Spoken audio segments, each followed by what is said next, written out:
दिलेले आहे. तुम्हाला माहिती आहे की परफेक्ट टेन्स मध्ये आपण क्रियापदाचं तिसरं रूप वापरतो. कोणतं रूप वापरतो? तिसरं.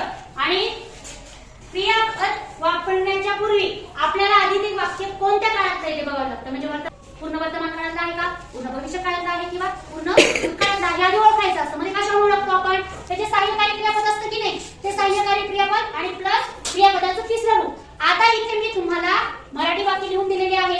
याच्यामध्ये मी ही गोष्ट ऐकली आहे म्हणजे क्रिया वर्तमान काळातली आहे, मला लक्षात येत आहे याच्यावरून. परंतु इथे मी क्रियापदाचं मूळ रूप लिहिलेलं आहे.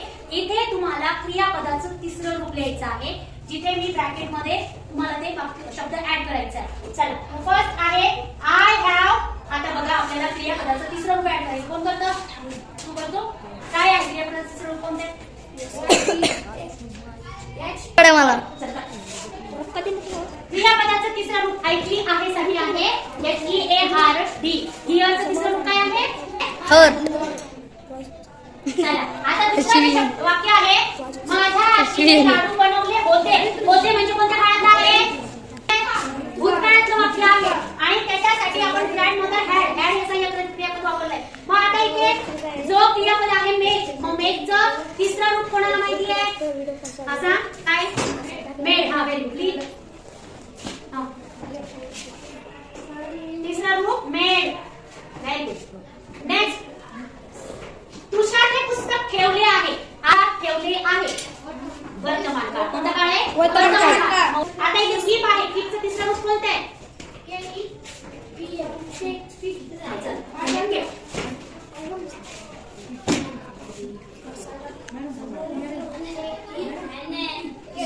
आता रोहितने तुषारची वही लपवली होती म्हणजे चला कोण सांगतो?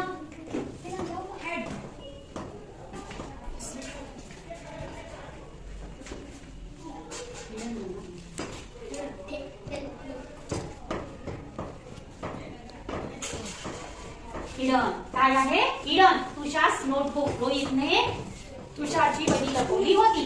आता पुढचं, पक्षी झाडावर बसले असतील. असतील कोणतं काळ आहे? भविष्य काळ. पूर्ण भविष्य काळातलं बसले असतील. मग आता बसले असतील साठी तुम्हाला माहिती आहे भविष्य काळासाठी आपण विल हॅव हे सहाय्यकारी क्रियापद वापरतो आणि क्रियापदाचं तिसरं रूप. आता इथं क्रियापद आहे सीट. सीटचं तिसरं रूप काय येतं?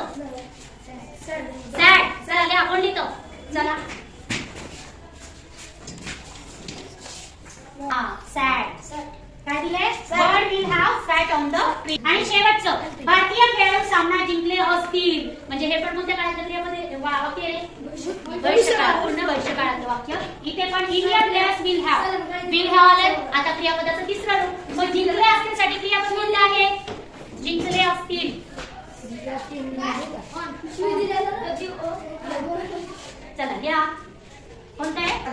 तिसरं रूप काय आहे? गोल. Very good. छान. आणि हे वाक्य आता तुम्ही लिहून घ्या तुमच्या वहीमध्ये.